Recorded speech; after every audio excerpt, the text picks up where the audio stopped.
Today in episode 56 of the podcast, we will be reviewing Flight Risk and Season 3, the final season of Marvel's What If. We'll also be giving the rundown of the biggest news of the week, including Ryan Gosling joining the director of Deadpool and Wolverine for a new Star Wars film. I'm Brad, he's Josh, and this is We'll Bring the Popcorn.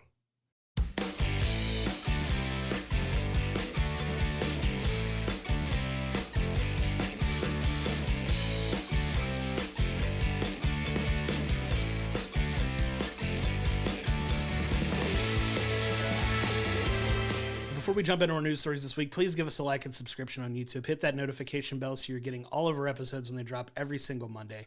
If you're listening to us in the audio room, please give us a 5-star review. It does help elevate the profile of the show. And as always, go to willbringthepopcorn.com where you can get access to all of our archived episodes, as well as our social media platforms and our merch store so you can continue to help supporting us in that way. We can't thank you enough for your continued support. And so kicking off the news this week, we had something pretty big come across us that Ryan Gosling is in talks to lead up Shawn Levy's Star Wars film that's beginning to, looks like it's going to film in the fall, which is a good thing, but also a bad thing because it also might push Shawn off of doing his pop star band movie with Ryan Reynolds and Hugh Jackman. So I don't know if maybe he will either back out of that and someone else will direct, or if that'll postpone that film from happening for a little bit. Because, they just announced that a couple months ago, but it's because of Ryan Gosling showing interest in this, got Lucasfilm and Disney like, all right, let's get this going then. If we've got someone like Ryan Gosling coming into the Star Wars universe, let's get it going. Yeah, it's a big deal. And, Shawn and Hugh and Ryan can work together kind of whenever on this, but when Star Wars comes calling, you kind of got to jump at it if you're gonna direct one of these, and it's a passion project of yours to take the helm. Which Shawn Levy's been very open about the fact that he wants to do a Star Wars film as is. So now that this opportunity has really presented itself, and you're getting such an A-list actor like Ryan Gosling on board, you make it work whenever you can. Mm-hmm. You can take other passion projects and put them off to a later date if you can. So I get why they're potentially moving that film back. I don't know why they couldn't film it before then if there's no... I don't know if they have everything in line up to shoot it or not. Yeah, I don't know if this is the one that Ryan is currently writing. Maybe. And so they don't really fully have the script complete yet, because there was a project between all three of them that Ryan was taking basically a year to work on, but that would have been filming later this year, so that might be the reason. It's just maybe they just don't have it done yet. And sure. We know Star Wars films, and especially big budget films like that, are going to take several months and quite a lot of time and effort to put into it, so it might just be that one's just not ready yet. Yeah, and they could just push it towards a later date like we mentioned. But yeah, that's a big deal getting an A-lister like Ryan Gosling. There have been so many people that have made either cameo appearances in Star Wars movies. There's been some talk of people playing stormtroopers secretly in films that you don't hear about until after it comes out or what have you. But to have somebody of Ryan Gosling's A-list status wanting to potentially be a lead in a film like this, you understand why that's getting a priority. But yeah, it's exciting getting him involved in that, and I'm curious to see what kind of story they come up with. Yeah, Shawn's been working on it since 2022, so he's been developing it for a little bit now, and it is exciting if you got Ryan on board to be the lead. We'll see if maybe Ryan Reynolds and Hugh Jackman make a cameo at all, because like you said, we've had Daniel Craig and Tom Hardy, and you have so many big names who have done voices of stormtroopers or aliens or something else. Do we get them jumping in all right, let Hugh be a stormtrooper and Ryan Reynolds be an alien creature or something like that? And you'll probably have a few friend cameos like that pop up in it, but it's said to be an original story, something that they're coming up with that's not part of the main story. But there is a rumor that it could feature an older Rey in a mentor state. So we don't know if that's really going to be true or not, because we do have, which has been delayed now, the next Star Wars film with Rey is set 15 years after the last episodes were done. So to feature her in another one, because if they do start filming that this year, then she might be filming a older Rey, even older than the one she's playing 15 years on in Shawn's film before she even does that film. So it's going to be interesting if that rumor is true or not, or if they try to stay away from the main canon stuff so they can do their own thing. Yeah, and one thing I do like is it's kind of come out that it's supposed to be a standalone movie. It's not meant to be a new trilogy or anything like that. And I like these kind of individual pocket Star Wars stories that they tell. And it can be kind of loosely connected. We talk about Andor and how much we like that, and how it's really kind of its own standalone thing that does eventually lead into Rogue One, so it's kind of connected there. I do like those standalone stories. Like I said, there's so much depth of stories you could tell in other parts of the galaxy that aren't necessarily like Skywalker related or related to, everything that you've seen so far. There's different stories that you could tell, and I'm excited to see them finally kind of going in that direction. Like you had the Skeleton Crew that we really Skeleton Crew it was part of it, but it was a separate own thing. It's on its own thing, and I'm glad to see that they're kind of taking those risks and going. You can still always kind of come back and tell like a Rey story or a Skywalker story or what have you if you want to, but the fact that they're finally willing to really branch out and explore other parts of the galaxy and that it makes me happy because there's so much depth and incredible stories you could tell that they're finally starting to dive into, and I think for good measure on their part. He's also got James Mangold has one in the works as well. I think his is supposed to be pre almost everything, so he can do his own thing, be standalone, and do whatever he wants with it, kind of the dawn and the birth of the Jedi with that. So it's going to be really interesting as they've got these big directors lined up to do these in the universe, but not directly Skywalker saga related, how they end up doing, because it could be really fun. Like I think Star Wars has been around since the 70s now, of course, and they do say it's a nostalgia series, so there is a part of them that you've got to reference and you've got to make sure it feels like Star Wars, but there's a lot of stuff that shows like, well, people are ready to kind of see something new and different in the Star Wars realm. Like I've mentioned it a few times now, I would love to see the aesthetics change to be more deeper into the samurai look. Like the buildings look more feudal Japan, and the armor and the lightsabers look more katana and look more samurai and all that. And like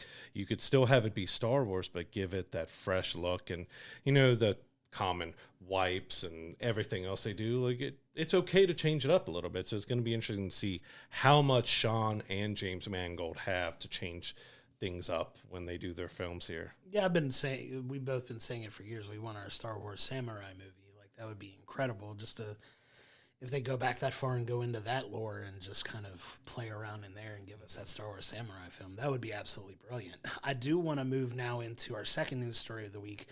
And we get word that we're finally getting the release of the reboot of the Toxic Avenger. Now, this movie was filmed a couple years ago. It starred Peter Dinklage as the Toxic Avenger, but in screenings, it premiered at some festivals, and it was deemed almost unreleasable because it was so graphic and it was so, over the top that nobody wanted to really touch it. But it seems like somebody's finally stepped up, and we're finally going to get to see this film and have it see the light of day. Yeah, Cineverse has stepped in to distribute it. It'll be unrated, but it will get a wide release through theaters. So we've got an unrated version of it going wide. But yeah, I mean, you got Peter Dinklage as the Toxic Avenger. You also got Kevin Bacon and Elijah Wood in there. Yeah. You've seen some stills of Elijah Wood kind of looking like the Penguin in it. Mm-hmm. But I mean, it tested well through the screenings that it got. But yeah, it wrapped filming in 2021. Yeah. And it's just it got one premiere in 2023, and it's been sitting ever since because they couldn't find anyone to distribute. I wonder, and I would have to guess it's the Terrifier series that has really got people back on board to want to release it, because those are graphic, gory, very over the top, and they see that it's making a lot of money and doing well. And now Toxic Avenger, because it's always been a B horror film. Like it's been one of those underground hero villain crazy horror films. But you get Peter Dinklage involved as the main guy. That's a big name to be attached to the Toxic Avenger, and to have it sit for so long was kind of crazy. But I'm glad it's going to get a release this year. Yeah, I felt the same way, because I was going to make the same comparison. You said if they could put Terrifier out in theaters, if you've seen any of those films, crazy. The fact that those are getting wide releases is insane, given the amount of gore and violence that are in those, kind of a shock horror, type film as well. But I think with that success, to your point, I think somebody's more willing, like a Cineverse, to step up and be like, okay, we've seen that can work. Maybe if we throw this out there, we can make some money off this too. And it just goes to show that, while it may not be everybody's cup of tea, there's an audience for it. And that's kind of being shown to be the case. And you're like, okay, maybe we can take a little more risk and kind of push the envelope a little bit as far as filmmaking goes. And, things we're allowed to, put into theaters. Obviously, be very responsible if you have, younger kids that that show these types of films to, because it's just insane imagery. And I'm excited to see, when this film finally does get to see the light of day. I want to check it out and see what was so, off-putting about it that they maybe didn't want to see it. Like, I like it when films kind of push that envelope a little bit to a point. There's certain subjects that even I'm like, Mm-hmm. do we really need to like put that out there? But they've shown no fear in doing it over the years, and I'm excited to see this film finally see the light of day. It's interesting with it being an unrated cut. Are they just wanting to skip from having it being rated? Because you don't see very many unrated films being able to come to theaters. Normally they have to pass through the proper channels to get their rating to go in there and stuff. So, because you would think with how they've talked about it, it'd probably be NC-17, which most people think for adult content and not exactly for gore, but that can be for gore stuff as well. That goes past the R rating. But yeah, it'll be really interesting to see when this finally releases. We don't have even a month. It just says they're going to release it wide in theaters, unrated in 2025. So they're probably still trying to look at that window of where they could release, I would think, around Halloween if they can. But as we've talked about on here, we have so many horror movies. We've still got 3 or 4 coming up through February and March that we're going to be watching, that more horror films are released outside of the Halloween time than's released during it. So we'll see. We'll update either on our socials or another episode whenever we hear that gets a solid release date. But I'm looking forward to seeing it. I've seen a little bit of the old ones, but I haven't I don't think I've ever watched one fully. So this was hopefully be a good one to go into and just, all right, I know a little bit about it. I just want to go in and see what this one does. You need to take the time and watch like the OG original Toxic Avenger film. It's pretty crazy. Like it has that cult-like status for a reason. Like you watch it and you're like, okay, I get it. I get why certain people are like obsessed with this movie. And it's going to be interesting to see when it finally comes out for sure. And moving on to our next story. So Robert Eggers, you can go back in our archives and see what we thought of Nosferatu. Nosferatu. I'm going to say Nosferatu all the time. Like too much Fast and the Furious going on. Nosferatu. But he's got his next films. He actually got 2 films that he's got coming up. So the first one is Werwulf. So he's doing a werewolf. He's following up a vampire film with the werewolf film. He is doing it back in the 18th century or 13th century England. And as he does, if you don't really know how he's done his last few films, he wants it to feel authentic to the time period. So they already announced it's going to have dialogue that's fitting to the 13th century and the look and the feel and everything. And I'm excited for it because he did a fantastic job with Nosferatu, because I'm, again, Fast and the Furious. Got me too much with the Nos. I love it. But I really enjoyed that, so I'm really looking forward to see what he does with the werewolf, because, again, we just did Wolfman. Go back and see with that. A lot of people were mixed on, especially the look of the Wolfman. So maybe hearing Robert Eggers coming out, I think this is set for Christmas 2026, to see if he does a full-blown, hairy, full wolf, werewolf or not. You got to figure it will be. He's so good about, being meticulous with detail and everything in his filmmaking, which I love. I love attention to detail like that. And I love that he's going to make it feel as authentic as possible, talk like how, it's at least been recorded that people talked. Obviously, nobody was around to see that unless you're like Keanu Reeves, who's a vampire. But, we don't, as authentic as possible. I love that. I love the direction that he's taking with that. It's going to be good. I have yet to see him make a bad film. And if he's taking that long to make it and take that time to make it properly, we're going to get something really good when it finally comes out. And it's been a long time since we've had a really, really good wolf movie. Mm-hmm. And I'm excited to see him finally get his hands on, something like this. And it's just going to be dark and brooding and violent. Just very violent. And just, he did such a good job with Nosferatu that it really has me excited for what's to come with that one, because one thing about him is he's not cranking out movies left and right. He's taking his time and doing his due diligence, and that's what makes his movies so good, in my opinion, is he's willing to say, hey, I've got this movie that's not coming out for 2.5 years because I really want to take my time and make sure I get it right and really put thought into it and have that attention to detail. And I'm so looking forward to it. He even spoke that he has no interest in doing modern films anymore, because if you watch The Witch, there's kind of a twist ending at the end, and he's like, I just thinking about doing cars or modern buildings or something like that. There's no interest to me at all. That's what he said about it. Like, Sure. he has no interest in doing anything, which is great. Like, we need those period pieces. I love a good period piece. But the other film that he's doing was a little bit of a shock that he's attached to it, because he's doing a sequel to the cult classic Labyrinth. Yeah. That shocked me. Yeah, I was surprised that he's getting his hands on that too, but obviously Labyrinth is another one of those cult classic films. David Bowie, you know, like it's such a great film. I love that movie, and just surprised that you could have given me 20 directors that I thought would have directed a sequel to that, and I wouldn't have landed on Robert Eggers. But that has me very intrigued to see exactly what he's gonna do with that to kind of take that story forward. I'm excited to see him get his hands on it and see him kind of work his magic and see what's probably going to be a very different tone for his sequel. I was going to say, like, the fantasy, I really want to see how he handles fantasy, but it's the tone is what I'm getting. Like, his last few films tonally is nowhere near what Labyrinth was. So it's like, how is this going to change? This is going to be more like Pan's Labyrinth and Labyrinth. Like, is it going to be a little darker and a little serious? Or is it going to be musical? Is it going to be funny over the top? Like, is he going to do something that surprises us here? Because, I just didn't expect him to be doing a sequel to Labyrinth. I cannot wrap my brain around the possibility of a Robert Eggers musical. I just can't. He could Personally, do Sweeney Todd. If they wanted to do another Sweeney Todd, he could nail I could Sweeney see Todd. that because of the Tim Burton-esque connection, I guess. But man, a Robert Eggers musical would be insane. I just don't like that. Just let him do the Phantom of the Opera. Why not?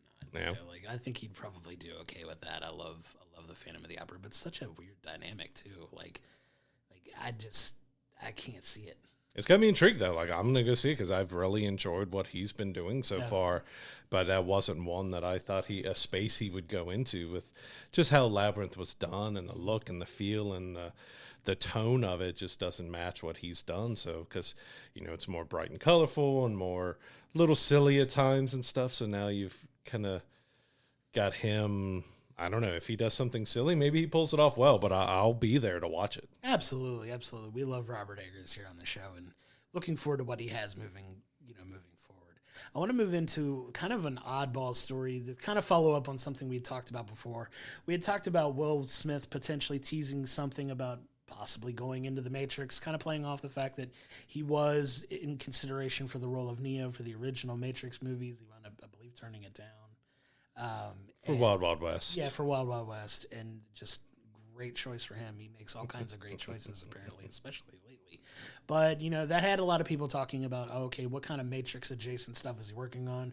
We threw some speculation out there, but it never really dawned on us, and I don't know why it didn't, considering one of the things he's most well-known for is music. But it appears he's going to be doing a collaboration song, or he has done a collaboration song with Big Shawn, and that was kind of the tease of them together with like this caption of Mr. Anderson and Mr. Smith, for a song called Beautiful Scars that they've done together. And it was just, I don't want to say it was a letdown, but it was kind of a little bit of a letdown. It's definitely a bait and switch. Yeah. Like, you're expecting, he got a TV project or a film project or something where he's going to come into the Matrix. Maybe, there's been the long talked about Matrix 5, which doesn't have the Wachowskis directing. I think they're going to be producing, but you've got someone else stepping in the director's chair and writing the story. So, like, all right, maybe they're trying to do a little reboot, or he's just going to come into it. But no, it's a song where he's dressed up as Neo. Like, he showed a picture, and it's like he's dressed up as Neo while Big Shawn is dressed up as Morpheus, and they use the Matrix font for the title song. But it was definitely a bait and switch. Like, how can we get the most interest possible? Well, let's say I'm going to do the Matrix. Oh, it's for a music video and a song, probably. Like, okay. Yeah. That was kind of my reaction afterwards. Like, I was kind of looking forward to seeing him in the Matrix. Like, but is he just gonna do the bullet dodge as Neo, then just start getting jiggy with it? I guess that's what he's gonna do. It was so disappointing, such a letdown. But I mean, it is what it is. If you like Will Smith's music, that's fine. Go check out the videos. Let us know what you think when you see it. But definitely felt like a little bit of a bait and switch there. Which, hey, clever marketing on your part. You got us talking about it. So I mean, it's just one of those things. Like, really, that's what it was for. Like, that sucks. But hey, good for him. It got people talking, and I guess he's grasping at straws lately, given his personal issues and stuff, to try to maybe get back into the good graces of people after what happened with the Oscars and everything, kind of the fallout from that. But it was a little disappointing to see it was just for a song, Well, we'll see if it's any good song, but we'll see what are they going to do for the music video. Are they going all out and making like a 10-minute Matrix music video with the song intertwined in between? That could be pretty fun, because we used to have that kind of stuff in the past where they would do long big videos, long music videos where you would have some acting and some other stuff in there. Let's see if we get something like that to maybe give fans a little bit more than just a music video. Yeah, but Michael Jackson, he is not, and that's who typically would give us videos like that. But it'd be neat to see a little mini movie, so we'll keep our eyes out for it. But I think that's probably the last time we'll mention it here. Yeah. So moving on to another story, it's kind of interesting that they announce this. So you have Zach Cregger, who was the director of Barbarian, which that's a horror movie I heard a lot about. I haven't checked it out yet. I'm really behind on a lot of my horror films and stuff, but he is stepping in and writing and directing a brand new Resident Evil movie. So we know we had the long series with Mila Jovovich that, was kind of hit or miss on how people, because it went a little more action campy than horror. You didn't really get the horror aspects, but he is apparently going full horror, wanting to pay more respect to the original games in the series of the mood and the horror aspects of it. But the studios are so excited about it. You've got like 4 different ones are fighting over who gets the rights to it to put it out. I love that, though, because at its core, Resident Evil are one of the OG, like, super popular horror games that really blew up that genre in the video game world. The games are incredible. They're up to 8 of them now. So many lore that you could pull from so many different pieces if you wanted to make proper movies out of it. But the fact that he's making it a horror-focused film has me very excited about the possibilities for this, because there's so many good stories in those games that I think would adapt really well into a movie that I think, given the right director, in this case, it feels like they could, because I really do enjoy Barbarian. Barbarian was a good horror movie, and seeing him take Resident Evil like this and possibly taking it to new heights in the film world, I'm very excited about that possibility, because at its core, Resident Evil is like the standard bearer for horror gaming. And I'd love to see him take a real hard stance and give us a really frightening horror film out of it, because there's so many cool creatures and stories and things that they could dive into with viruses and stuff like that they could really, if they really wanted to, make something really special with it.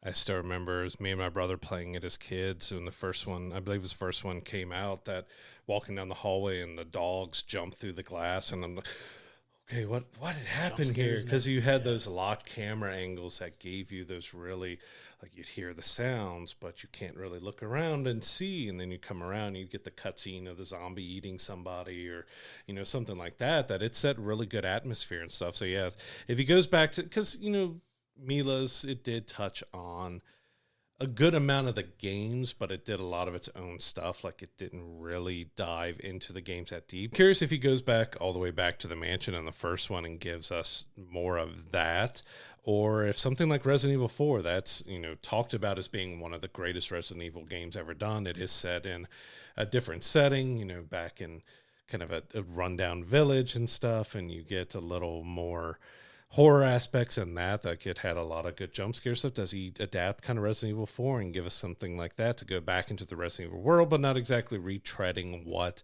those other films did? Because, like I said, it just got a remaster, which again got like almost perfect tints from everybody, because it was a perfect game back then. Even the remaster, they kept it to the point of like it was a near perfect game. So I would love to see like Resident Evil 4, but even if you went to the more modern ones, like 7 really gave it a fresh take of being inside of that house and all the creepiness of the videos, and going through and seeing, kind of looking at the past and looking at that creepiness of going around the house. Like, there's a lot they could do with the Resident Evil games, depending on how focused they want to be on an individual game, or just taking, maybe 1 and 2 and combining them something, but it'd be a little harder. But going harder into the horror and the dark and the suspense is really going to help this series. Yeah, and it, like I said, it does lend itself so well into film. And like I said, he's a brilliant director. I'm excited to see him get his hands on it, really tell this amazing story that, hopefully will,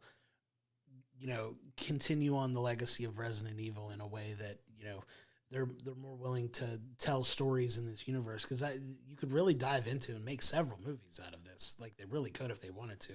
just excited to see if he just makes like one standalone that takes elements of everything and kind of combines it into one. Because there's a lot of cool set pieces you could do for that. Like you said, the mansion, the old village. There's so many other places that they go that you could really make a really quality film out of it. I'm excited to see what he does with it. Even like going around Raccoon City a little bit better than they did with that, but it does sound like he's focusing more on the original, so we'll see exactly what that means. That could be 1, maybe he starts with 2, maybe he starts with 3, maybe he just starts at 4, and we kind of get flashbacks and lore and other stuff from that. But I'm excited for it. Like it's Resident Evil plus horror. That's what it was missing. It was missing more of the horror. It was more campy, over the top action, which they could be fun. But it needed that horror. It needed that scares and the jump scares and the tension and stuff to really make it a solid film. Absolutely. And I'm excited to see, that when it finally sees the light of day. Now, I want to move into our last bit of news for the week. We did get our Oscar nominations this past week. And, there was some surprise snubs in there for sure. But I did want to kind of throw out a little bit of early congratulations for a couple of our favorite movies. One, Timothée Chalamet being nominated for Best Actor for A Complete Unknown.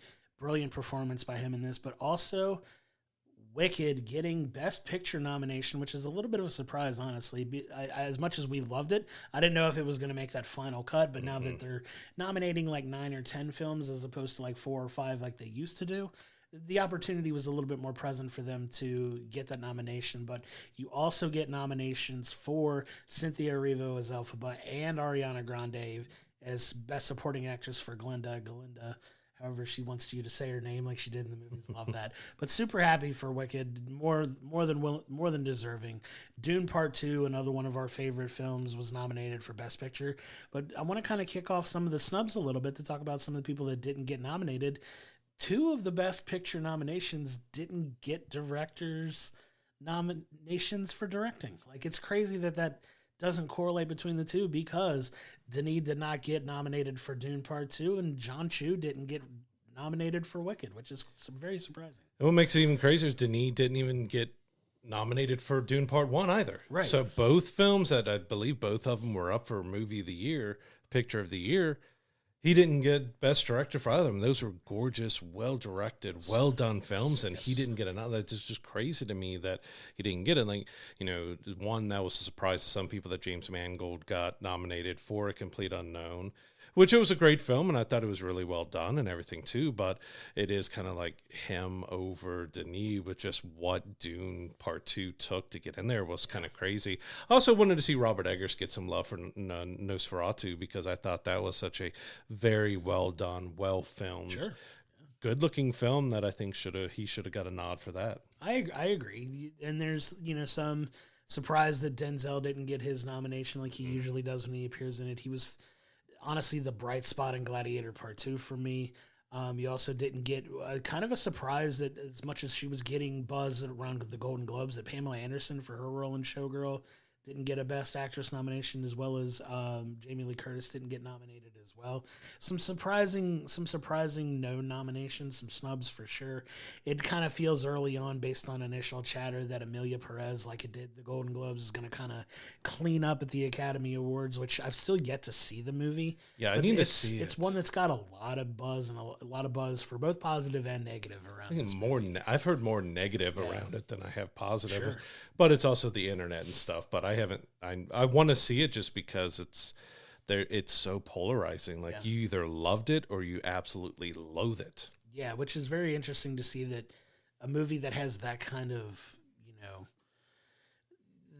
talk about it being the one that's going to be the front runner to win all of these major awards. And it's just, I don't know if it's just the people in Hollywood kind of taking a stand behind it or what. Like, I don't know. Like, you don't want to get things, I don't want to make things political, but there's some political infighting, I'm sure, that's going to kind of cause some things to go the way they go. Hopefully not, but a lot of the people that were nominated were very, very deserving, and congratulations to everyone who was nominated. Obviously the people that are snubbed, there'll be more opportunities for them to get in. There was a couple other notable snubs that I don't remember off the top of my head, but congrats again to everyone who was nominated. And we also had a little bit of controversy that came out around it, because we had a few kind of talking, not with their name being known, saying that they don't actually watch everything that they're supposed to watch. The ones who are doing the voting for the winners for the Academy Awards and stuff, they're like, Crazy. I just don't have time to watch everything. So their vote basically comes down to which one has their friends in it. So it just kind of shows that, all right, so are we actually going off of good merits, or we just got voters now and the winners are just because they're friends of theirs? Like, it really hurts I think the Oscars and all the Academy Awards here when you have multiple, because you have people who say they worked for, Oscar voters and stuff saying that as well. Like, yeah, they would just vote for whichever film or property had their friends in it, and they wouldn't even watch everything in there. And it's like, that's kind of wild and crazy that you're voting just based on your friends. Like, it shouldn't be that way. It should be whatever's the best. So now it goes in, all right, which of these nominees are in there just because, well, the foreign press, like, well, we got some friends in these films. Let's give them the nods over top of people who actually deserve it. Like, it's creates a really weird situation around it now that you've got that kind of information that came out that you thought it happened some, but it feels like a lot of it is happening. Yeah, it definitely causes it to lose a little bit of its luster, right? Because it was considered at one point like the most prestigious thing you could win is an Oscar if you're in the filmmaking, and to that point, a lot of the case it's still true. But to see some of that, kind of just nonchalance about it, like the fact that you don't even watch the films is crazy if you're going to be voting on it. Like, that's insane to me. Give us a vote. Like, we'll watch. We'll watch every single one of them. Every freaking movie there is. Like, I can't believe that. That was even a thing, and it kind of just really irks me that, like, okay, that just goes to show that it's not really based on what people think is the best performance. That's not to say that everybody that has a vote doesn't pay attention to these films and watches, but the fact that you have people that are just openly willing to talk about the fact that they don't watch everything and it's coming out, I don't think those people should be voting on the winners anymore. Yeah, I really don't, because, like, that's not fair to the people that pour their heart and souls in these movies. And I remember one that didn't get a nomination that I'm genuinely shocked didn't, and that was Florence Pugh in We Live in Time. Like, she was a brilliant performance. Fantastic performance. The fact that she wasn't nominated is crazy to me. But I mean, it at the end of the day, it's people's opinions. It's an award show. Like, it's a big deal because it's been such a big deal for a long time that we kind of wanted to take a few minutes to talk about it. But at the end of the day, like, if they're just gonna nonchalantly vote for people that they're friends with to get these awards, like, what's the point in caring about the awards at this point? You know what I mean? And that's unfortunate. But if it's gonna lose a lot of that luster, it's terrible. Yeah, it was difficult seeing that because it started with one, and if several more have come out about it. Like, if you're gonna do it right, you got to watch everything. You got to find that time. And, we know in Hollywood they can be extremely busy, but if you have gotten yourself into being a voter, you've got to be able to find that time to be able to watch and go over these performances and vote based on the merit and not just because they're your best buddy. Like, it just, we don't just know how many of them are doing that and how it skews the votes. Because I don't want to put down anybody who's won anything in the last few years, but it's going to affect and adjust, like, who's actually winning. Because if they went off of something, maybe someone else would have won if they would have voted for, who they really thought was the best performance, but they gave it to their friend who didn't win. But their votes could have gone to someone else that could have gotten the vote that could have been the difference. A lot of people thought, well, how did they win over them? That's probably the reason why. Yeah, and it kind of shines a little bit of a light on that, and now we can kind of just take it for what it is at this point, unfortunately. So yeah, we'll leave that there for now. And we'll head over into our film review of the week with Flight Risk. So this is, even though the trailers didn't show, this is a Mel Gibson directed film, so think of what you want based on that. But this was something that we're probably going to talk openly about everything, and it's going to be filled with spoilers. If you don't want to be spoiled, just go in the description into the timestamps of when we do our wrap-up of the film. That'll give our mostly spoiler-free take on how this film was, but we've got to talk about some of the ridiculous things that happened in this film to really be able to talk about it right, because the story isn't that deep. I mean, it's about a U.S. Marshal who is tracking down Topher Grace's character, which is Winston. He's hiding out in Alaska, and she gets him. they agree for him to testify against somebody, which you don't get any depth to who that person is or why they're testifying, but she needs to fly him from Alaska back to New York to testify. Most of the movie takes place in the airplane and stuff, but I don't even know where to begin or to talk about this film because it was absolutely ridiculous, not in a good way. I don't know about you, but I absolutely loved it. Okay, that's it. That's all we got. I'm just kidding. This film was, for lack of a better term, hot garbage. Like, this movie is not good. It is not good at all. And the plot of the film is very straightforward, which is fine. It's fine in a film, but the dialogue in this honestly felt to me like somebody said, write me a script in ChatGPT about this with the following 3 prompts. Guy agrees to flip on a mob boss in a trial. You have Mark Wahlberg in a very funny prosthetic balding cap that he had to wear for this movie. Which is very obvious because you can see all the wrinkles on his forehead, and then the top of his head is just flat. Yeah, it's terrible. The aesthetics on it were absolutely terrible. And, it all takes place in a flight between Alaska, like a remote part of Alaska, to Anchorage so they could board a plane to New York.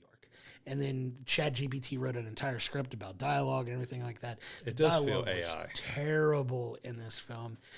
Not good at all. There's a portion of the film where, the U.S. Marshal, who's played by Michelle Dockery in this film, it winds up subduing Mark Wahlberg's character, if you've seen the trailer, Mark Wahlberg is not just some, podunk Alaskan charter plane pilot who he winds up being somebody who was hired by the mob boss to keep Topher Grace's character from making it to the plane to, testify against him because reasons, I guess. They don't exactly go into too much detail about what the guy did, or it's just, I guess, they're trying to bust him on racketeering or something. I don't know.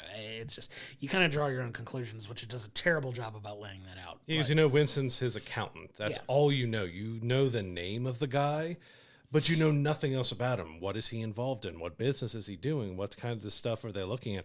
You get no depth information. Like, it does feel like it was written by AI. Yeah, and it just... It's a shame because I do like Topher Grace. I love Mark Wahlberg. Like, I like all this. I like a lot of the stuff that they've done, and this just felt like it was filmed in like 2 days. It really does because of the way it was shot, the way it was written. Like I said, the dialogue is absolutely atrocious in this film. Not very believable. There's a point where, she winds up subduing Mark Wahlberg because they finally figure out who he is in a very just absurd way of getting the marshal's attention after Topher Grace is the one who initially finds out that he's not the actual pilot of the plane. She finally winds up subduing him, and then she's trying to figure out how to fly the plane, and they have this guy, come on the radio with her to kind of talk her through it, and it is the cheesiest, most ridiculous back and forth dialogue. Like, you're in a situation where there's a girl trying to figure out how to fly a plane that was trying to be taken hostage, and she has no flight experience. And the first thing this guy does when he comes on the radio, I guess as a way to calm her down, is to try to hit on her.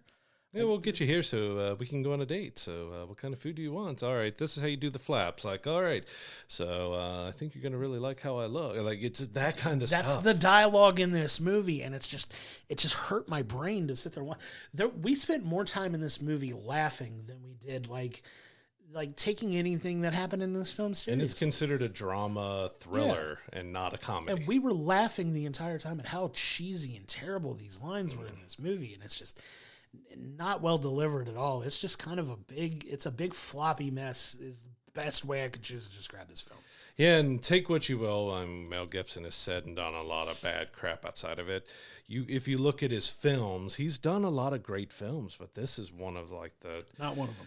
Just, yeah, and it's like, was there any research done on anything? Because you have a U.S. Marshal who he said when they finally figure out that Mark Wahlberg is a bad guy, and she goes to subdue him. Of course, he stops her from using her gun, and he gets a knife, but she's able to knock the knife away. They literally knock the knife out of a hand, and it flies back and hits Topher Grace in the face, straight up and down. A knife bounces off of his face underneath the pilot's chair, and it's like, Wait, what? Oh, it was bad. I've completely forgot about that part of the movie too, and that's just so terrible. But again, she's a U.S. Marshal, so they finally get him subdued, and he's knocked out in the back, and she looks for 2 seconds, like, oh, where's the knife at?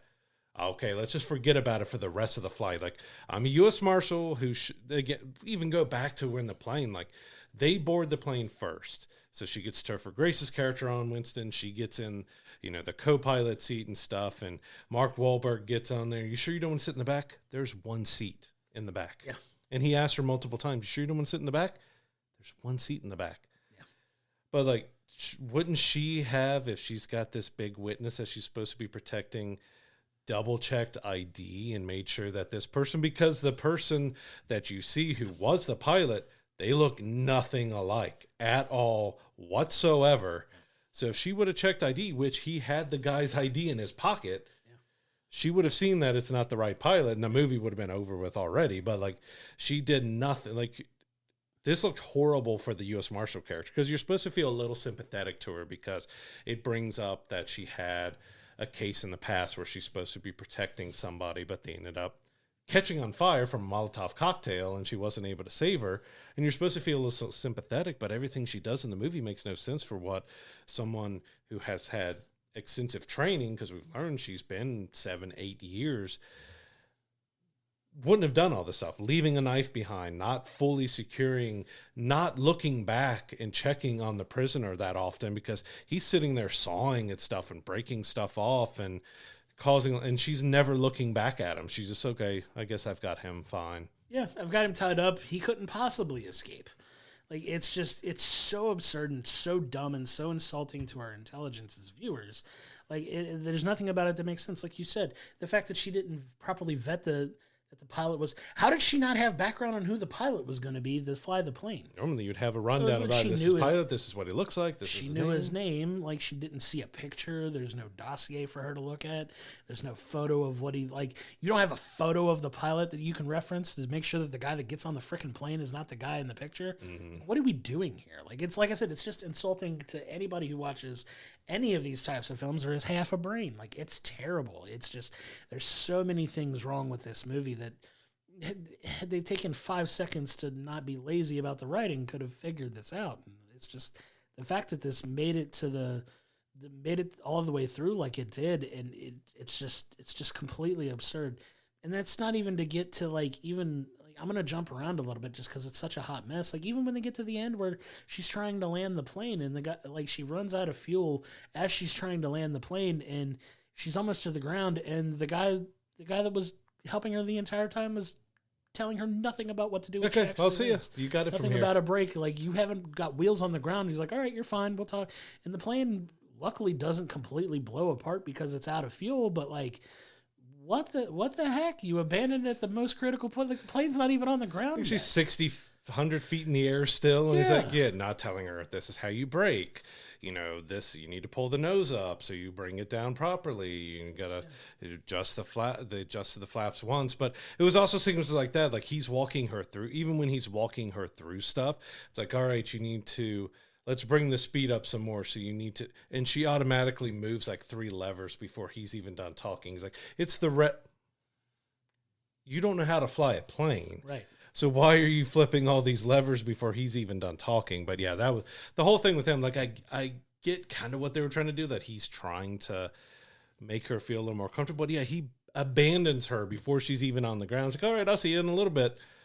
And her face, it was like all of our faces, like, wait, what? Like, she's never landed a plane before. It's maybe a small plane, but you gave her no, ridiculous. Like, what does she need to do to make sure she lands properly? And even the whole stuff with the plane, like, they have external shots that look good, like they filmed up actual plane out flying. There's other times, even like the beginning with the cabin in Alaska, looks like AI was used, and you could tell green screens and stuff are inside, especially how it moves. Like, there's some really bad turbulence that look like, okay, we can tell you're in this little bitty box that's just shaking and stuff. There's a whole sequence that me and you looked at each other with after they knocked Mark out and they got him in the back of the rally, saying, oh, we're in a nosedive and we've got to pull it up and stuff. But when you look at the plane, at one part that they show you, it's basically almost flipped over on its top. Yeah. And they're a couple 100 feet off the ground, but she's able to pull the nose goes up, and even though that wasn't ridiculous enough, like if it's insulting your intelligence, even if you're not a pilot, you look at, well, if a plane's upside down and you're that close to the ground, it's probably not going to make it. Well, she's able to pull it up, but they're in the mountains of Alaska and around Alaska and stuff, and they crash through snow on the top of a mountain. But this isn't just gliding over the top of snow. This is looking fully like engulfed. 10-foot high, 30-foot long mound of snow that the plane goes through and continues flying. Like nothing's wrong. That's 2 instances where it should have crashed. But it just went right through this large mound of snow like nothing ever happened. Like, because it's one single front propeller that led it through the snow, but it continued flying after. Like it's full of that kind of stuff that was just absolutely ridiculous, over the top. Nothing made sense. And then you add in like a little mystery of like, all right, well, there's a mole inside of the U.S. Marshals and the government here, and I think it's my boss, so I'm going to tell someone else about it without even vetting or figuring anything out. But it ends up like there really is no twist. Everything is so just out there. Like, all right, it's going to be this guy because we know it so well. Well, no, there's a twist, because she thinks at first that it's her friend in this is where it gets ridiculous again. She thinks it's her friend that she's been talking to kind of get through this situation. She thinks it's her friend that's done it. So she calls her boss. It's like, hey, I think my friend is a mole. And the boss is like, oh, interesting. I'm going to look into that. Yep, call you back 5 minutes later. Then, she died in a car accident. Yeah, it's crazy how that happened. Well, they figure it out before they even get to that point, because like they have a conversation about like paying this informant. Like they're like, Grace's like, oh yeah, we paid this person like 20. I don't know who it was, but it was like something to this account where the director happened to be on vacation, and it was just like, oh, it's the director. It's maybe he could have told me that earlier. There was a twist. It was so stupid. Like I like I said, this it hurt my brain to sit there and like just try to make sense of this movie, and it's unfortunate because there are talented people involved in this film, but it's just at every beck and call in this film, like it just everywhere you look, it's just insulting to your intelligence. Like it's just it makes no sense. Like I said, this felt very Chat GPT making a script about what we got with a few prompts, and just they were like, okay, that sounds good, let's go with it, this seems feasible. Like it just didn't seem like very well thought or very well properly vetted to give us anything resembling a coherent story in this. Like you said, the very basis of the plot is fine. It's the premise of it I can get behind, where it's like, okay, this informant is trying to make it to another plane to go to New York to testify against this mob boss that he's trying to turn against, and come to find out that the pilot's been killed. And like I understand all that. Like there's no depth. The execution was god awful in this movie. There was nothing about it was realistic at all. This isn't even a turn your brain off and enjoy it type film, which plenty of those that I enjoy. We can do bad movies if you can turn your movie off, turn your brain off, and just watch it. It can be fun. There was no real fun to have here other than laughing at it directly. Like you're not laughing with the movie, you're laughing at it. Yeah, and Mark Wahlberg, like we haven't even really touched on him too much in this. The dialogue that he was given in this movie was just god awful. Like he's this, you come to find out he's this guy that was hired by the crime family to make sure that Topher Grace doesn't make it there.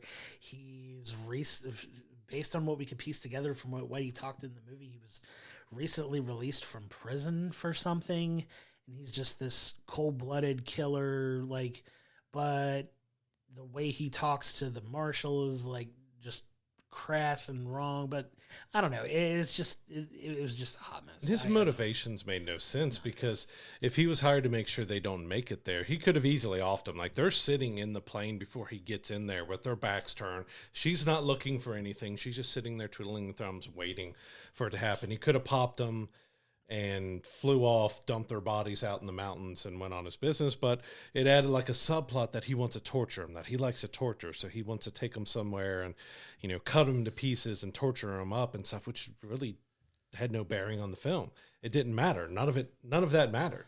None of it mattered. He could have really easily taken these people out and flown off and got his money and been done. But because he has this sadistic want to like torture people, he didn't do anything, and it made no sense. And there was even some unnecessary gore towards the end with him. I won't fully give away that because I don't really want to talk about what happened because it was nasty. It was really unnecessary that he did that. And then when we finally, you know, there's a point where, again, we talk about how the U.S. Marshal, she's flying the plane now and trying to, and she never looks back at him. So, of course, he escapes multiple times to attack them and ends up injuring Topher Grace's character to where we don't know if this is fatal or anything else. So she's like really trying to get him on the ground. She can't detour, can't do anything else because, you know, he might die and she wants to keep him alive and stuff. And so they finally crash into the ground, but Mark Wahlberg's character is thrown from the plane, and you have paramedics that come in to the plane to check on him. And she looks back at the paramedic and says, "What about, there was another guy on the plane here that fell out. Like, do you know what happened to him?" And the paramedic just goes, "Oh, he didn't make it. Oh, thank God." Or something like that. She was just, and the paramedic looks back like, okay, like someone just died. And that wasn't even the most ridiculous part of that, because we finally get to see the person, the pilot who was on the phone, come out to greet her because he's ready for his date. Like, she's hurt and bleeding.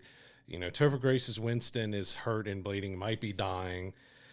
But as her witness, she should be more concerned about him and getting into the ambulance with him and following her witness. But he comes out of the car and he's like, "Oh, yeah, you're down." What are we doing? He's dancing at a crime scene of a plane crash where someone has died, another person is close to death, and he's dancing as he comes out of the car. It's so stupid. It's ridiculous. I cannot express enough how much I dislike this movie. And it's just insulting at every turn. Not to mention the fact that you get Mark Wahlberg flung from a plane and it doesn't kill him. Like, you're on a plane, you're being flung from a plane that's crashing and you're not instantly killed when you hit the ground. Like, you have to go through another absurd method to kill him. I'll just spoil it. He gets hit by one of the freaking ambulances on the tarmac. Who are following the plane way too closely. Yeah, way too close to the plane. And you know, like, he gets hit by an ambulance after he lands on the ground. He gets up and he's like, "How did he survive?" Splat, and you're done. And you're just like, "Okay, thank God." Like, but the movie didn't even end there. Yeah, that like, you get another twist because she was a bad U.S. Marshal. She didn't go along with her prisoner that's getting loaded in an ambulance to make sure he's protected. Because, you know, someone just tried to kill both of you. You think, "Oh, okay, we're fine now." Well, no, because one of the paramedics is another bad guy who's going to kill him. So they open, you know, she sees him and she's suspicious about him, but she doesn't move. She doesn't go after him. She just waits, and then all of a sudden she waits till the doors close and it's starting to go away. Then she opens up and sees that he's trying to suffocate him with a plastic bag, and then she finally, it just, they didn't do any research on anything of what, like, someone in that situation would be doing. She's just standing outside the plane looking around, seeing him dance, seeing someone else sneak in. It's like, the way she acted in this movie, I understand why she was benched for negligence. It was horrible. Yeah, you know what I mean? You're supposed to feel sympathetic to her. No, like, she should be fired. She was bad from at her job. She was bad at her job.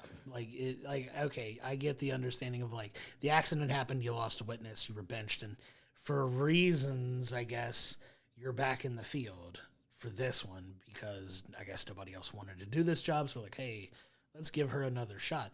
It's just so dumb. She's so, like, it was such an incompetently written character, and it's just, I can't stress enough how much I dislike this movie. Like, it just really bothered me that they put absolutely no thought. The best part about this movie is the fact that it's only 90 minutes. Oh. The fact that it's only 90 minutes. It's a very short movie. Like, the fact that it ended is great. Mm-hmm. But it's a short movie. So, I mean, even if you're considering watching this, it is a very short watch. But it felt very long. Yeah, please watch this movie and just come talk about this film with us, because my God, it is Madam Web-esque levels of lack of attention to detail and lack of thought behind so many things. I'm going to say Madam Web was a better film than Flight Risk was. I would agree. And that's not saying much. That's crazy to say. But, like, this is honestly one of the worst movies I've seen in a while. Like, it's just not good. Yeah, so in the end, Flight Risk was just terrible. It had bad dialogue. It had bad visuals. Nothing made sense. It felt like it was questioning your intelligence the whole time of like, none of this is plausible. Nothing of this should be happening. It felt like there was no research done on anything, that it was written by AI. Like, it was just an absolute utter mess from beginning to end. It was only funny because you were laughing at how ridiculous it was, that none of it made sense. I'm giving Flight Risk a 1. Like, I can't bring myself to bring it any more than that. Like, it was just one of the worst movies I've seen in a very long time.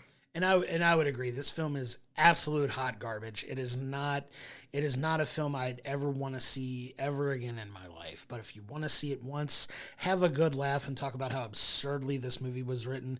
There's a complete lack of direction in this film.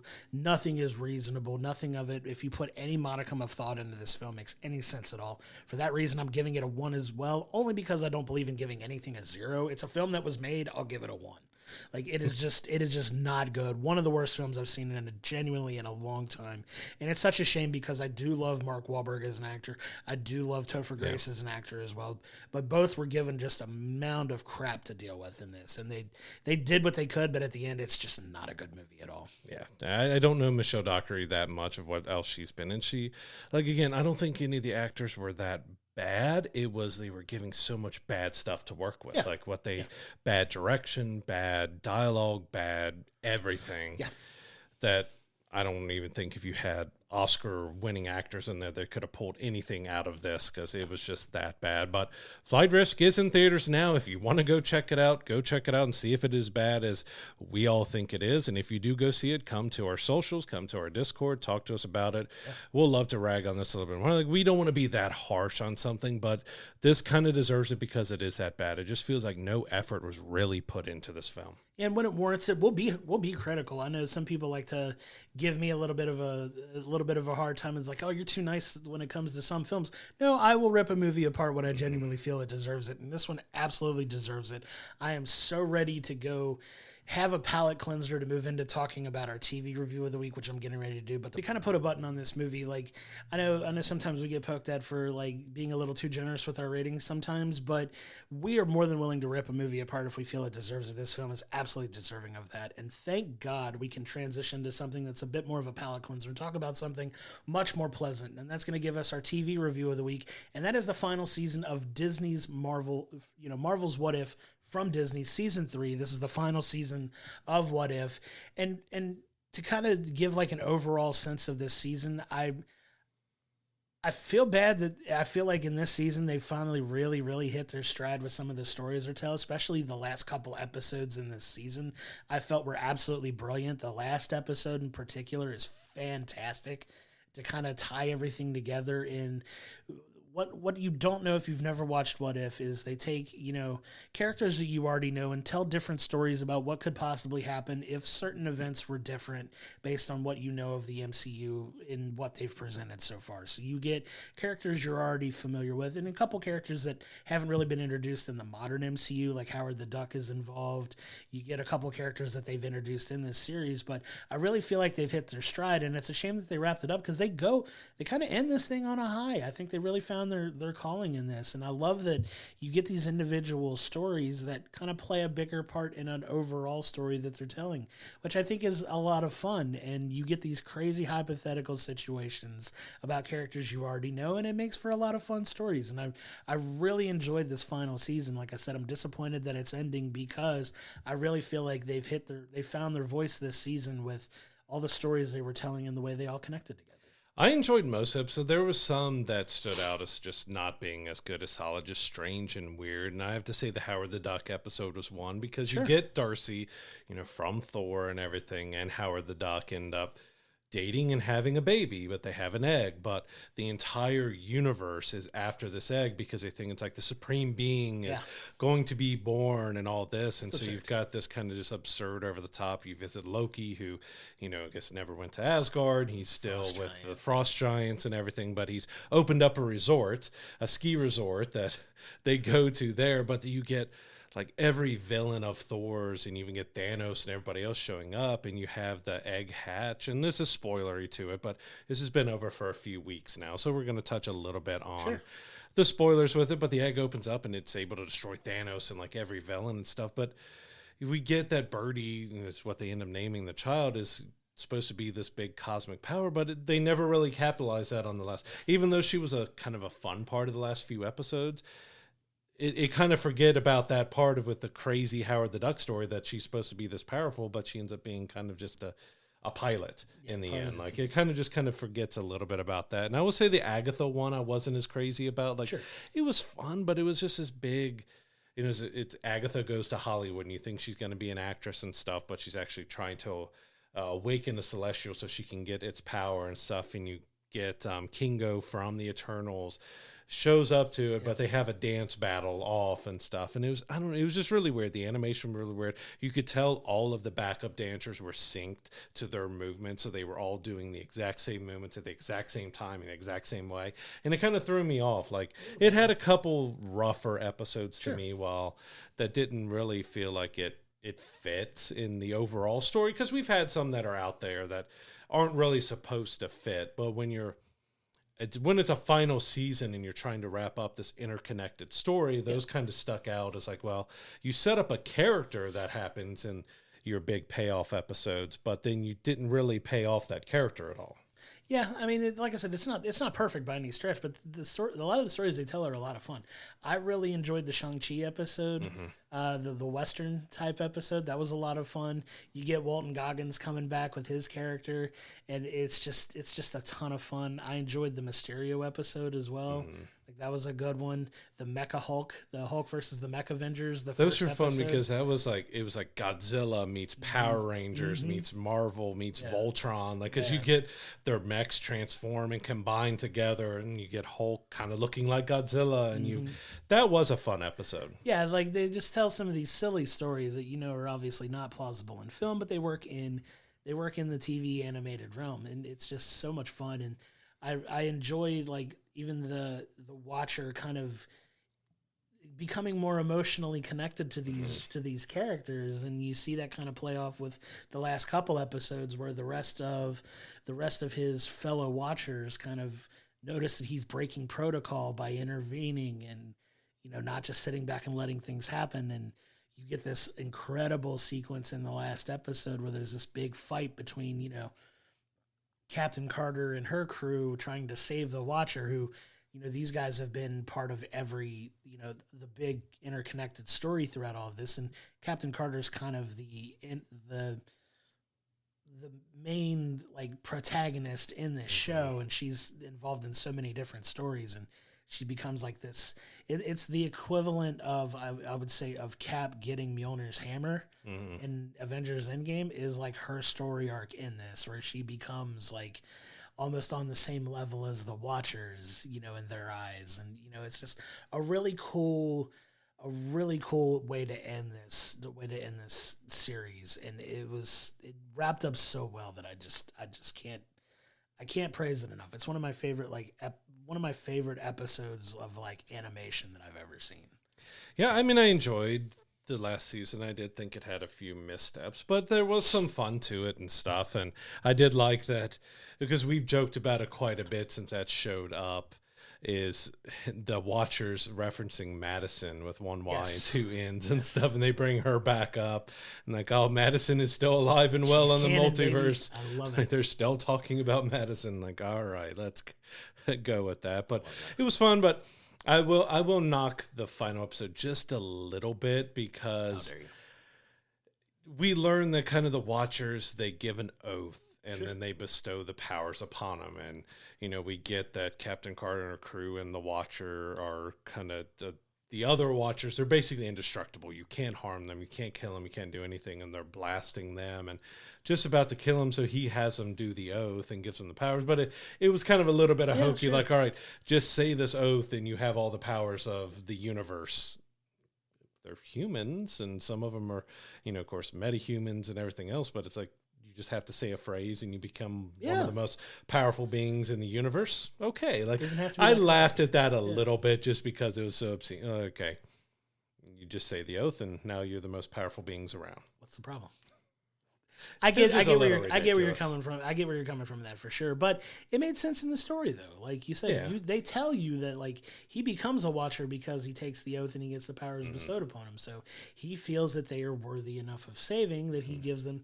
This is how you're going to survive this, because they go through like some of the most absurd things to try to get to this place to save their friend, the Watcher. Like maybe they wind up caring about him because, that's what heroes do, right? That's what heroes are supposed to do. They're supposed to, go above and beyond, run into the burning building when everybody's running away from it, right? So that's kind of their approach to it.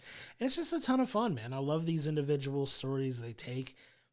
A couple of them weren't the best. I actually enjoyed the Red Guardian and Winter Soldier episode as well. I was mixed on that one because it was fun, but it didn't really have a point to it was, in the end. It was like a standalone episode. It didn't really have to do anything with the interconnected plot, but I love the fact that most of the Marvel actors lend their voices to this show, and you get David Harbour and Sebastian Stan in that episode, and you get so many of these characters who played them in the movies come back and play them in the show, and that's part of the appeal for it. So I'll get a little negative with that as well, because when they don't bring the actors back, it stands out because you have so many of the original voices coming back. When they get the sound alikes and the voice actors to step in, it's very noticeable.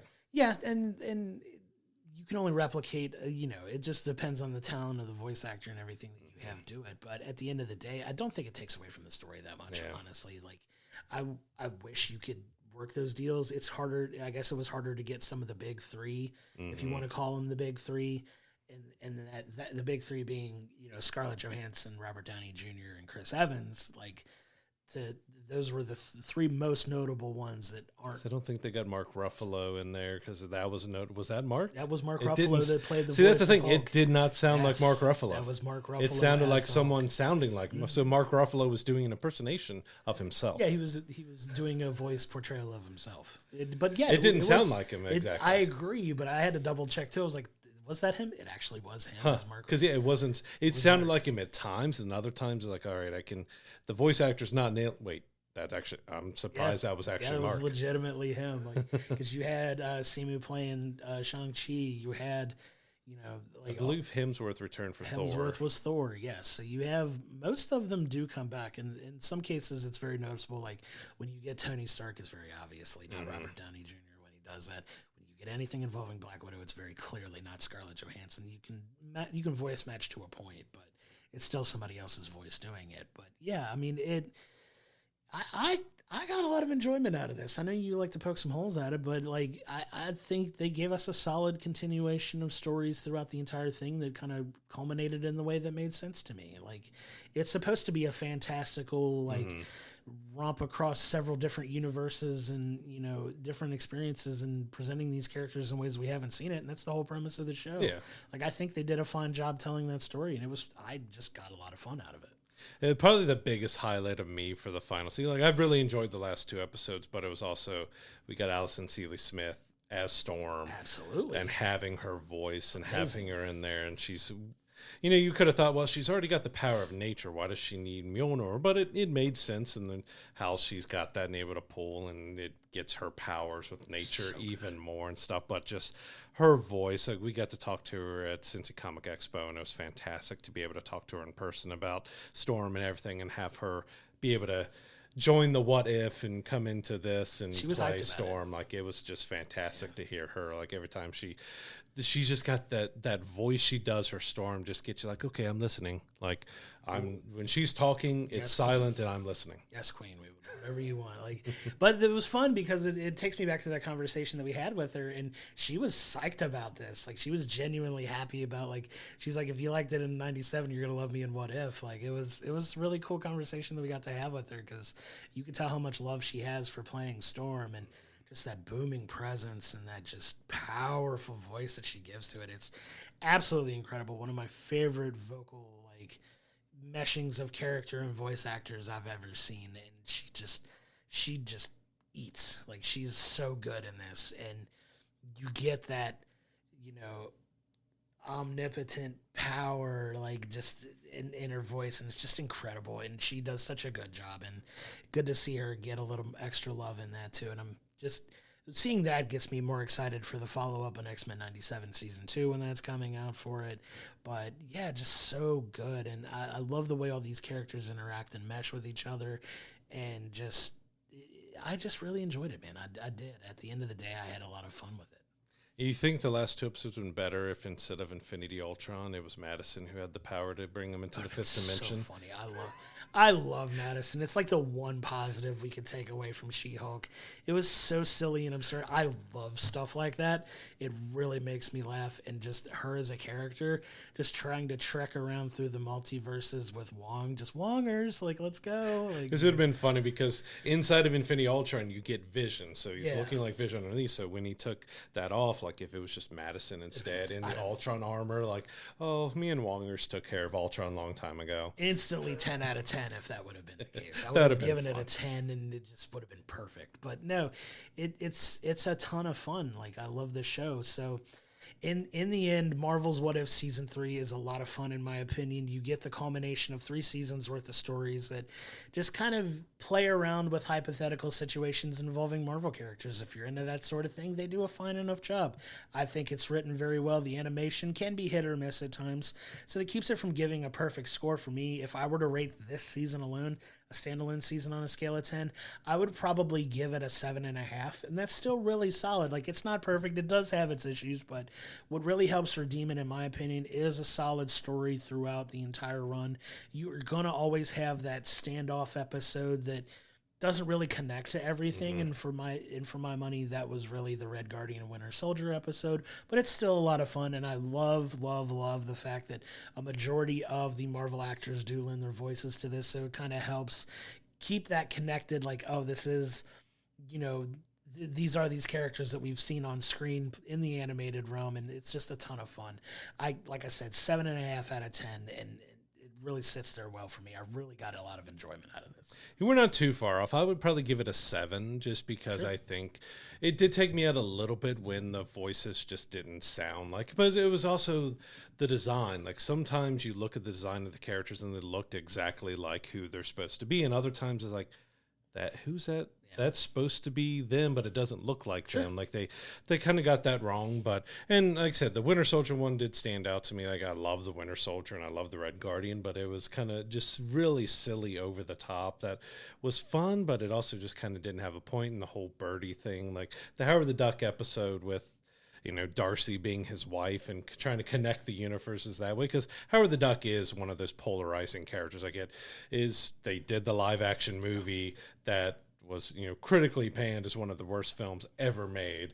We got him showing up in Guardians of the Galaxy. You did get Seth Green returning to voice him and everything, but it was kind of one of those weird ones because it showed her being so powerful, but then that didn't really matter in the end, towards the end of the episode, so they didn't really connect it together. But I enjoyed it overall. I think the 7 is a solid for me. Like, it's still good. It had its kind of, for being a final season, I expected a little bit more. Like, you got the final 2 episodes that were great, and I was expecting it to kind of build a little bit more with that being the last one, but everything was kind of left into those last 2 or 3 episodes to really give us our payoff. But I thought it was solid overall. What would you give What If as a series overall? Like, what did you think of it with everything together now? It's hard to give it an overall totality grade because, like I said, I do feel like this was their best season. I would probably give the overall score a 6.5 to a 7 because it did struggle a little bit out the gate. It was fun, it was connected, but you kind of did. There was a lot of unknown for What If, I guess, a lot of what if for What If, but it struggled a little bit out the gate, but at the same time, there were so many cool, like, individual stories that they told. You get the zombie episode, which might be one of my favorite overall episodes of the entire series. Which we're getting a standalone zombie series out of it. You get, like, the whole Captain Carter arc where she becomes, the Captain America in this story, and there's a lot of cool things that they do. It's not perfect by any means. There's some really just kind of blah kind of episodes that are just like, okay, they're fine, they're fun stories, but they don't really hold much consequence. If you're fans of those characters, you'll probably get enjoyment out of it, but it's still a really fun show that I really got a lot of enjoyment about. Like I said, I wish it got to continue a little more because I think there's more stories they could tell if they wanted to. like they say, infinite possibilities, right? When you're dealing with infinite realities and fun stories they could tell. I get why they're keeping it to just 3 seasons, but I kind of wish they'd give us a little more because there's so much more that they could really explore and do with, especially, God, when you start introducing the X-Men, could you imagine an X-Men what if? Like when they start introducing the Fantastic Four and start really getting those in. Like there's so much meat on the bone that they didn't get to that I wish maybe somewhere down the line they do a reboot of it and just kind of integrate more characters into it. We'll see. Yeah, I'd probably stick with you with that around a 7 for the entire series. It had some so-so episodes. It had some great episodes. It had some good episodes. I think it did a fair job overall. I would love to see it continue on with the live action. We've talked about it a little bit if we did a live action what if of like, what if Gambit, never got sent to that other realm or something. You get Channing Tatum gets to play Gambit and have his own story. If we wanted to do more with the Fox X-Men, that you could do an episode that has them reprising their roles of being the X-Men. So you could play with the live action verse and bring in, if you give, Andrew Garfield Spider-Man a chance to, go to another multiverse where Emma Stone is Spider-Gwen or something, and you get a different version of that, and he gets to find some happiness or something. Like, you could do a lot of different things using the multiverse and the live action to allow those previous actors to come back and have some fun. Give Wesley Snipes another adventure as Blade and episode that kind of stuff. So, like, Marvel, if you're watching, we'd love to see that. See the live action what if now. Give us a season or 2 of that, of like hour-long, half an hour, hour-long episodes where you get to have them reprise their roles and come back and do something fun. It would be a lot of fun to have that put together, and it's definitely something I've always wanted to see for sure. But at the end, we got a lot of enjoyment out of this show. It's a ton of fun. If you like hypothetical situations involving characters you already know, it's a great show to watch to kind of just get that enjoyment and take some fun stories in directions that you're not really expecting and you haven't seen yet. It's a fun, interesting take on all these characters you already know. But Marvel's What If is out on Disney Plus. All 3 seasons are available to watch now. If you've watched it, come to our Discord, talk to us about it. Let us know what your favorite episodes were. What were some episodes that they didn't get to that you would have liked to see? What are some of your what if possibilities that you'd love to see if they were to continue it down the line? Let us know. We'd love to hear from you. And if you'd like to see that live action like we would, to come up, tell us your ideas that you have too. And maybe through the internet we'll get Marvel to kind of go with that. But especially with how they're obsessed with Channing Tatum's Gambit now, from what we're hearing, that would be a perfect way to have him come back. Even you could still have him come back in either Doomsday or Secret Wars or something else like that, but you could give him his own adventure. I can imagine if you get to Secret Wars and they have all the characters that are rumored to be in there, and at some point Gambit comes in and just starts taking people out at some point, the roar in that theater is going to be thunderous. It's going to be so fun. I can't wait for Secret Wars. It's going to be such a fun movie. Before we head into wrapping up the episode here, we wanted to give a big thanks out to Hollie and Wayne Gillespie for the table here. You might have noticed that we have a new table that we're using.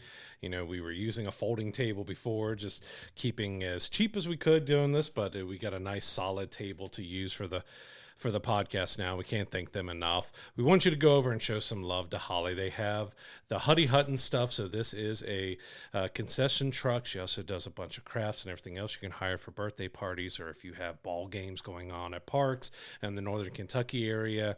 You can give them a call and set them up to handle all your food and drinks for the birthday parties, for all that stuff. We're going to put a link in the description to it. We love, even if you're not in the area, go to her Facebook page, give it a like, let her know that we sent you, show some love.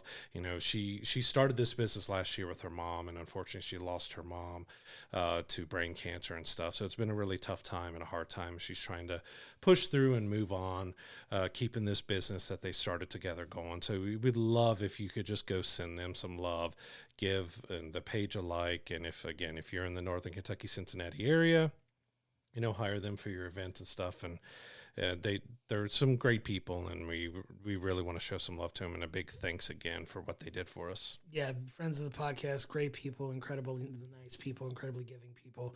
Go show them some support, give them a little bit of love as well, and thank you again for this table. It's awesome. We really appreciate it. Thank you.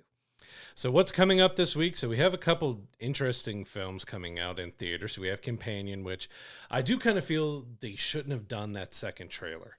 The first trailer gave you some mystery because you're seeing Jack Quaid's character is sitting with a woman and she's got tears in her eyes, and you're getting like she's being tortured and hurt, and you've got a lot of mystery. And that second trailer kind of took away all the mystery. It basically revealed almost every kind of twist we think this movie. We're still going to go see it, of course, and we're looking forward to it. But if it's one of those instances where I feel like they should have really stopped where they were, because that second trailer just gave way too much. Yeah, I agree with that. But at the same time, I think they're saving some stuff, hopefully. That's the optimist in me, that they're saving some stuff in this. But yeah, I'm excited to go check that film out, give it a review, and I know that's one we're going to be talking about next week for sure.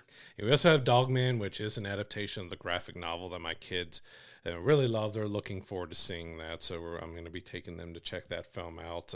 I'm going to be out of town when that comes out, so I might end up having to see that a little bit later with the kids when it comes out, but it could be fun. I've read a little bit of the graphic novels with them. They've gone through basically every single one of them, so I'm interested to see how that translates into an animated film on the big screen. Yeah, it's going to be a ton of fun, a big family film coming out. That the trailers for the film look just fun. Like, it's just going to be a good time and very smartly written, which I'm excited for. I'm excited to check that out too. So on demand, we have quite a decent mix of films. So the first one up is Baby Girl. That's a Nicole Kidman, that romance affair thriller where she, has an intern that ends up, getting her to do whatever he wants her to do and stuff. That was kind of another snub. Like, I don't think she got a nomination for that, even though a lot of people were talking about her performance in it. So you've got that coming out on demand, along with The Fire Inside on January 28th. So that's about the gold medalist boxer that looked really good. We didn't get a chance to go see it in theater, so I'm looking forward to checking out both of those. We also have Sing Sing. So this actually just had a re-release in theaters, but it had a kind of a smaller release. So this is about like a theater. It follows prisoners, and it's about a theater program in a prison that actually has had it's based off of a true story. So it has had a very successful rate of not having like repeat offenders and having them come back to jail, and it's based off of that true story. And it even has some actual prisoners, former prisoners, as part of the cast in it. So I'm looking forward to checking that one out when it drops on demand on January 31st. Yeah, that was a film that I've really wanted to check out. It's gotten a lot of high praise for it. I'm excited to see that one. It seems like one of those good, like, just kind of makes you feel better after seeing it. It's like a feel good movie that I'm excited to really check out and see, because you love hearing stuff about that, about people that don't just, prison gets, obviously if you go to prison you've done probably something very terrible or something unfortunate, but the fact that something like this exists to help give people a chance to rehabilitate themselves and kind of give them a second chance to have a second chance at life, and you love to see something like that. I'm excited to see this film when it finally drops on demand for sure.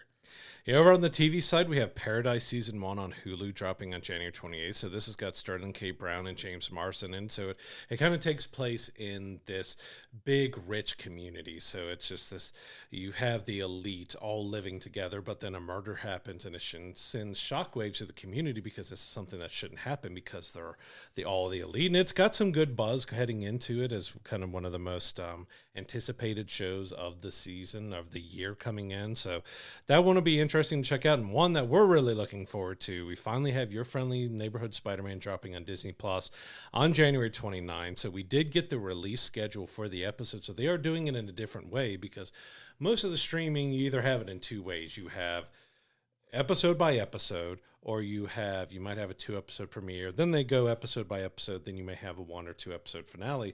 This is breaking it up in like 3 different chunks. You're getting all 10 episodes in 4 weeks, because they're breaking it up in chunks. So you get the first 2 episodes, then you get like 3 episodes, and you get like 4 episodes, and it's really interesting how they're doing the kind of chunked drop of that show. Yeah, it's a different way of releasing it. It's going to be interesting to see it. I'm excited to get our eyes on it. The animation style looks really cool on it. I'm excited to see that. It did get leaked that Charlie Cox is playing his role of Matt Murdock in the show, and what capacity that's going to be. There's an episode that, at least by the title, seems very Daredevil centric, so that could be like the one episode that he's in. But I'm excited to get our eyes on that and have a chance to review it and talk about it for sure. You have a feeling that drop schedule is because, even though you're going to have very similar audiences for it, but you have Daredevil Born Again dropping at the beginning of March, and this is dropping at the end of January and airing through February. So they're probably wanting to make sure they don't overlap, even though you got a TVMA and this is a TV PG, TV 14 animated series. They still probably don't want to have two of their own properties overlapping each other. Yeah, and it's smart on their part, so we're excited to get our eyes on it for sure. Yeah. So that's going to do it for this week's episode. We can't thank you enough again for your continued support. Thanks again to Hollie and Wayne for this awesome table. We really appreciate it. Go check them out, HUDIE Hut-N-Stuff on Facebook, and give them a like. Let them know that we sent you. Coming up next week, we are going to be reviewing the film Companion, as well as Your Friendly Neighborhood Spider-Man episodes 1 and 2 that are dropping this week on Disney+. Can't wait to talk about that. Until next week, I'm Josh. He's Brad, and we'll see you next time.